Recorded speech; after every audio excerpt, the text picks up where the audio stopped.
Hi folks, I'm Jamie, and today we are talking about Tourette's news that happened relatively recently, which is pretty special because if you've been subscribed for a while, you might have noticed that fast turnarounds on videos are not really my thing, but in this case I feel like it's important to, get something out there so I can capitalize on outrage culture to spread my liberal propaganda to the sheep-like masses.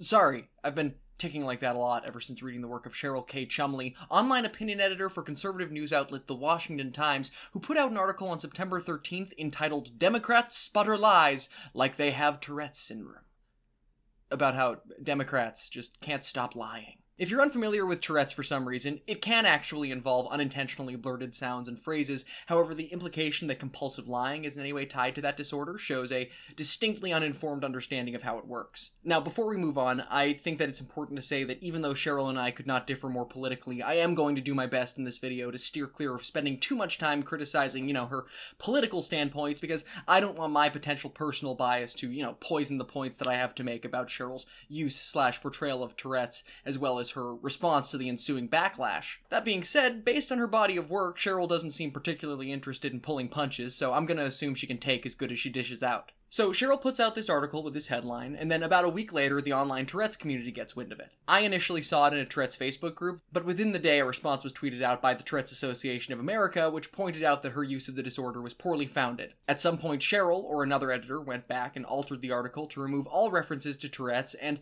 it now reads, well, pretty much exactly the same way, except the mental disorder she implies her political opponents have is no longer specified. It's compulsive lying, Cheryl. You could have just said compulsive lying. That's an actual thing that people have. And you're not wrong that it's a real issue in Washington. Donald Trump does it every day. Yes, that's in addition to Democrats and other Republicans, Cheryl. I'm just pointing out the things you attack and people you disagree with seem to go unchallenged when it's from someone you like. This story could have ended there, but Cheryl decided that she would not go quietly and began valiantly taking potshots at the people with Tourette's and their loved ones who called her out on Twitter. I honestly wasn't going to make a video until I saw her responses. You see, when you're mentally disabled, like I am, it bothers you when things don't make any sense. And Cheryl's responses, they really bothered me. When confronted with the way she used Tourette's in her analogy, Cheryl began by accusing the person of misrepresenting what she wrote, then went on to clarify that that was, in fact, exactly what she wrote, word for word. Here's the thing, Cheryl, you're not that wrong.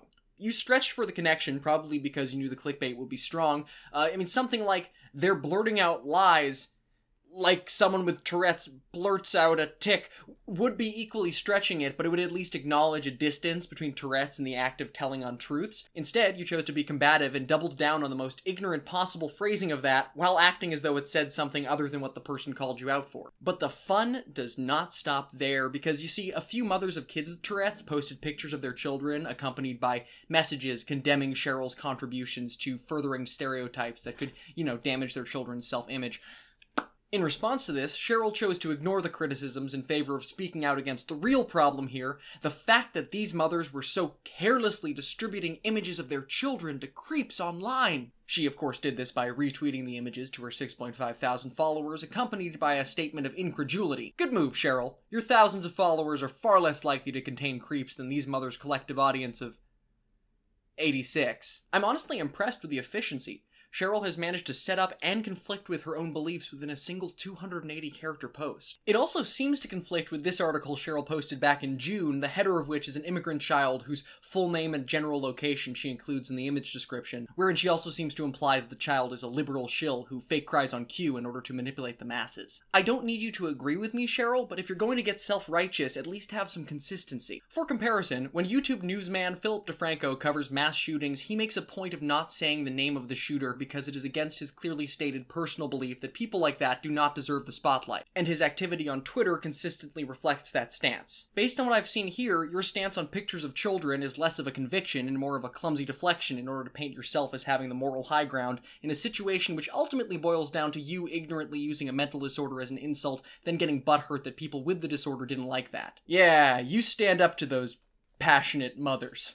They are truly the irresponsible ones here. But I think the most frustrating post of all is one that's indicative of the issue that has plagued all of Cheryl's responses thus far. In response to a tweet calling for more members of the Tourette's community to reach out to Cheryl to let her know that this isn't okay, Cheryl says, "Yeah, that'll get her." They're not trying to get you, Cheryl. They're contacting you in order to express their displeasure with the inaccurate use of their disorder as an insult to your political opponents. They're organizing. calling for people to stand up for what they believe is right. The very same freedom of expression that allows you to post 3 dubiously researched articles a day to an audience of thousands also happens to allow these people to band together to call you an ignorant bully. You chose to change the article.